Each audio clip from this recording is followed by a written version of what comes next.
Add-on solutions. Add-on desires. Hello viewers, welcome to our daily news analysis session. I am Lokesh Penugonda. Our first article of the discussion is Supreme Court stating that the OTT platforms lacks teeth. So what are the regulations of the OTT platforms? To know about this, please visit our 1st and 2nd of March daily news analysis sessions on the YouTube. So the Supreme Court is stating that whatever the regulations the government has brought in to regulate the OTT platforms last month lack teeth. That is, it lacks the penalties and punishment provisions in the article. So the Solicitor General who are representing the Union government has stated in the court that they will come out with a new draft and they will place it before the court.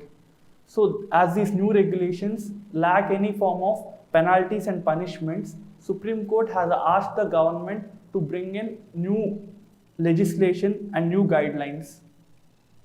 Our second article is regarding OPEC. OPEC stands for Organization of Petroleum Exporting Countries.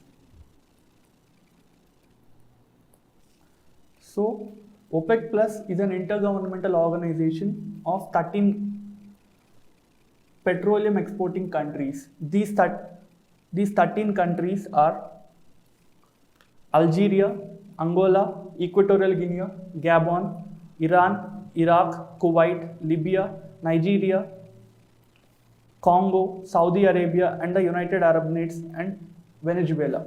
So these countries are represented in this image.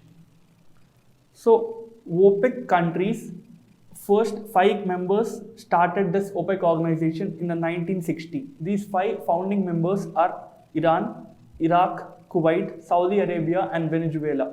The headquarters of OPEC from 1965 is Vienna. One thing you should note is, though the headquarters is in Vienna, Austria is not a member of OPEC. So as per the estimates, these 13 member countries of OPEC combinedly have an estimated 44% global oil production and 81% proven oil reserves. So as you can see, it has nearly 80% of the proven oil reserves. Thus, they control the majority of the oil production and supply to the world. This OPEC and some other non-OPEC member countries combinedly formed OPEC Plus group in the 2016 Algiers meeting. OPEC and non-OPEC producers. Non-OPEC producers are those countries which are exporting petroleum products, but they are not members of OPEC. So these non-OPEC countries are 10. These are Azerbaijan, Bahrain, Brunei, Kazakhstan, Malaysia, Mexico, Oman, Russia, South Sudan, and Sudan. In the image, you can see the light blue being non-OPEC countries, the full blue being OPEC countries. So what does this organization does is, they have a common objective. It is to coordinate and unify petroleum policies and to secure fair and stable prices for petroleum producers. This is one objective. Second, to supply regularly to the consuming nations. Third, a fair return on capital to those investing in the industry. What happened was, as there are many oil producing and oil exporting countries, if they have their independent and individual policies regarding the production and supply to the nations, it may lead to supply-demand mismatch. So what is the supply-demand mismatch and how it affects the various countries involved? So let's say you go to a market, you need 1 kg of onions and there is a huge demand for onions and you think you might not be able to procure this product. So what you do is, you might be forced to pay more. That is, the prices of the onions will increase. Similarly, if oil supply is less than the oil demand, if the supply of oil is less than the demand, the price of the oil will increase. So what does these countries do is, these will form a unified These countries will form a unified legislature, unified policies, and they will manage oil production and supplies.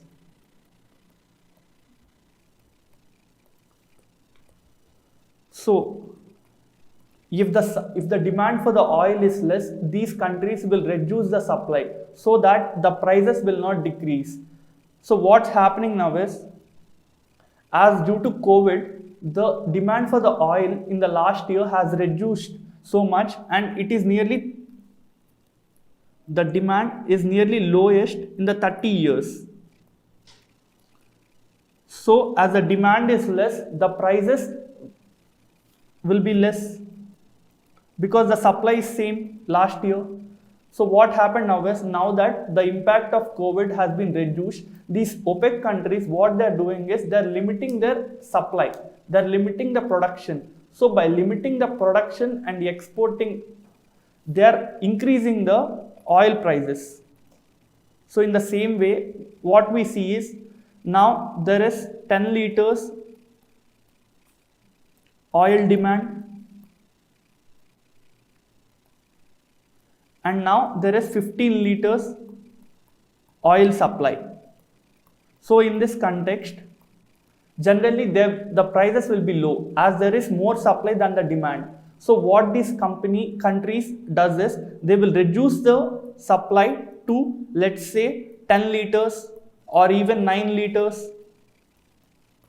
So those people who need oil, they will be willing to pay more, thus increasing the oil prices. So what happens is, if the oil prices increases, the customer who is paying for the oil will have to pay more. So let's say yesterday oil is 100 rupees and now oil has been increased to 150 per liter. It puts additional burden on the common person, and it also leads to more import burden on the government, because as we don't have necessary oil supplies in the local market, we have to import this oil from Middle Eastern and other African countries. So the import burden will be increased. In this context, government has asked the OPEC countries to stop reducing the oil supply and thus increase the oil production. So what happens is, if the OPEC countries does not reduce the oil supply, the prices will be stabilized and the price of the oil will be moderate. But the OPEC countries are not willing to stop any further reduction. So what are the issues now? The oil prices are increasing. This is mainly due to production cut. So what we can do is reduce taxes on the oil. So in this image, you can see the price buildup of the petrol. The base price, that is the price which we are generally paying for the companies or countries where we are importing this from. Let's say for 31 rupees, we are importing a liter petrol from Saudi Arabia. So what happens is, as we are importing, we need to pay for transport duties because you need to bring it from Saudi Arabia. These are freight charges. This is excise duty levied by the government. This is VAT tax levied by the government. As you can see now, the liter petrol which was initially brought by the government from Saudi Arabia is 31 rupees, but the taxes is amounting for more than 53 rupees or somewhat. So by reducing the taxes, the price that will be have to pay to petrol will be reduced. Second, by shifting to electric vehicles, what happens is, as many people are using petrol and diesel vehicles, whenever there is increase in the oil prices internationally or whenever there is increase in the taxes nationally, the common man have to pay more for this petrol and diesel. So if they shift to electric vehicles, they don't have to pay any of this. Second, bringing petrol under the ambit of GST. As you can see in this condition that there has been dual or more than one tax being levied on the diesel and petrol. So if it is brought under the GST regime, the taxes will be reduced. So the third article of today is India's cyber security.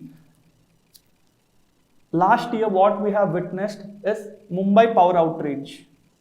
An American firm has said that the last year Mumbai power outrage is mainly because of China's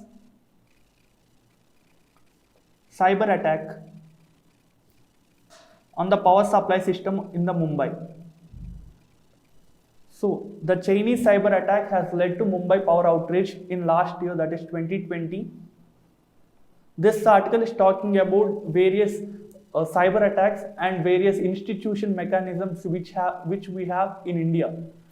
So it is saying that the cyber attacks are not new because we have witnessed many cyber attacks from the last decade, including GhostNet. GhostNet was a Trojan which we have seen in 2008. This was mainly attacking or mainly targeting Indian embassies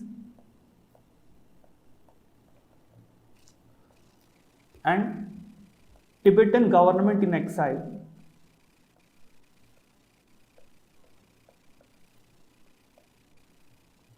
So this GhostNet cyber attack which we witnessed in 2008 is mainly targeting the Indian embassies in various countries and Tibetan government in exile which is in India.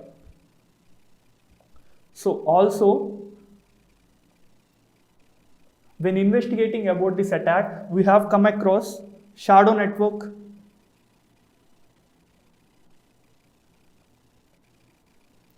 so this network is an espionage network.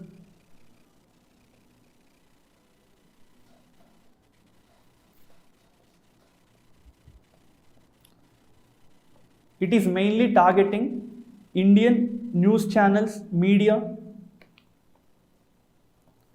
government offices, establishments, military establishments, and National Security Secretariat.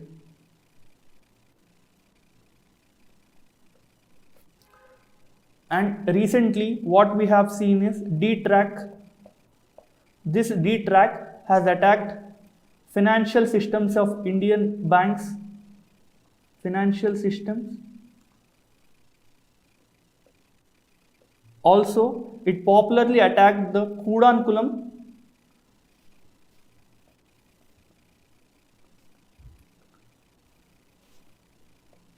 nuclear power plant in Tamil Nadu.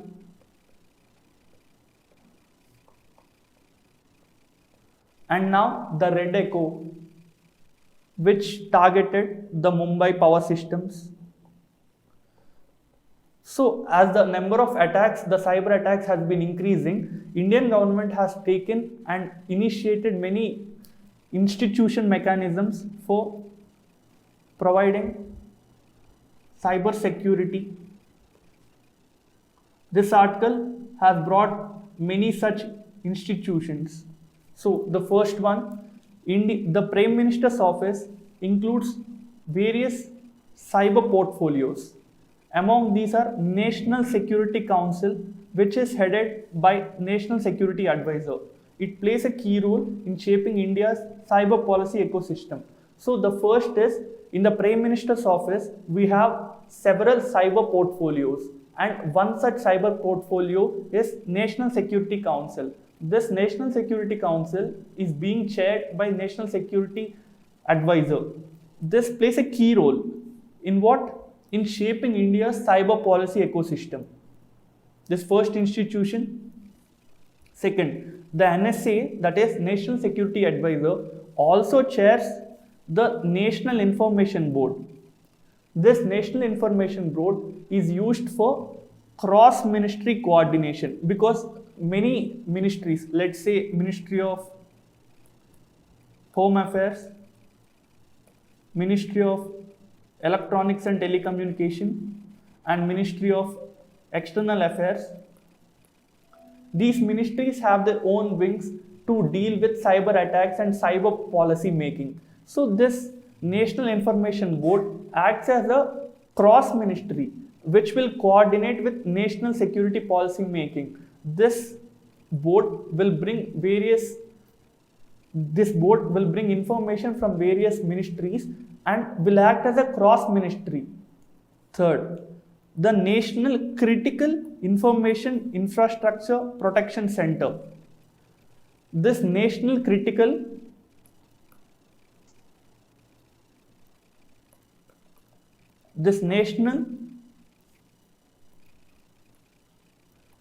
Information Infrastructure Protection Center was established under National Technical Research Organization in 2014. Its mandate is to protect critical information infrastructure. Critical information infrastructure includes communication, financial services, power services, among others. Also, in 2015, the Prime Minister's Office has established National Cyber Security Coordinator. This National Cyber Security Coordinator will be mainly functioning to advise the Prime Minister on strategic cyber security issues. So what happens is, you have a person completely under the Prime Minister's Office who will be able to advise the Prime Minister on various cyber security issues in the country. Fourth, India's Computer Emergency Response Team. This is called CERT. C-E-R-T, CERT, and India, I-N, CERT-IN. It is a nodal entity. For what? It is a nodal entity for non-critical infrastructure. What we have seen here is the National Critical Information Infrastructure Protection. This is for critical infrastructure information, as well as this is CERT. This will be for non-critical infrastructure. This CERT is under the Ministry of Electronics and Information Technology. It acts as a nodal entity for non-critical infrastructure. Fifth, the Ministry of Defense has recently upgraded the Defense Information Assurance and Research Agency to establish Defense Cyber Agency. This Defense Cyber Agency will be a tri-service command. So what we have is a Defense Cyber Agency which will have an integration with three services of the military, that is Army, Navy, and the Air Force. It coordinates and controls joint cyber operations.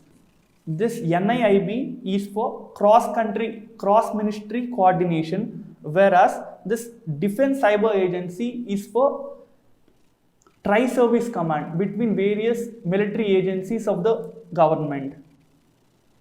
Next, Ministry of Home Affairs sees multiple coordination centers. It focuses on law enforcement effort, cybercrime, espionage, and terrorism. So each ministry we have seen, this is MeitY, that is Electronics and Information Technology, this is Ministry of Defense, and we are seeing Ministry of Home Affairs. They have their own wing to deal with cyber related crimes and cyber related activities. And even the Ministry of External Affairs coordinates India's cyber diplomacy push. What happens is, let's say the news are coming up that China did something like espionage, and China is behind the power outrage of Mumbai. So what happens is, the Ministry of External Affairs will raise this issue at both bilateral level with China and at international forums. So those are the various institutions which are under various ministries working for cyber protection of the Indian government. So what is the way forward? The National Cyber Security Strategy. This is a strategy which was drafted by the National Security Council. But this strategy, which deals with coordination and functions of various organizations, is not released yet. So as we've seen earlier, there are many organizations many institutions which work for their own departments, own ministries. This strategy is aimed to bring coordination and give individual functions to these ministries. Second, the cyber doctrine. In India, we have a nuclear doctrine which states that India will not use nuclear weapons first. Similarly, we should have a cyber doctrine. This article is saying that as we have a nuclear doctrine, we have gotten confidence from other nuclear members which would think that as we are not attacking India with nuclear weapons, India will also not use nuclear weapons as it has a nuclear doctrine. But in cyber arena, we don't have a cyber doctrine which is incentivizing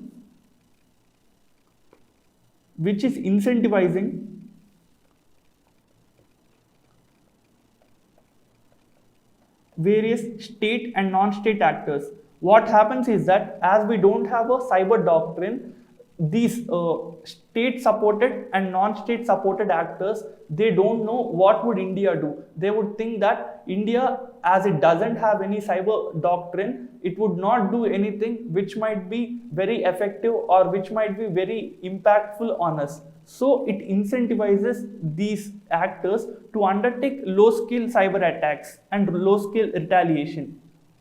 Also, having a cyber doctrine will increase the confidence among our allies. It will also increase the trust and confidence of citizens living in India.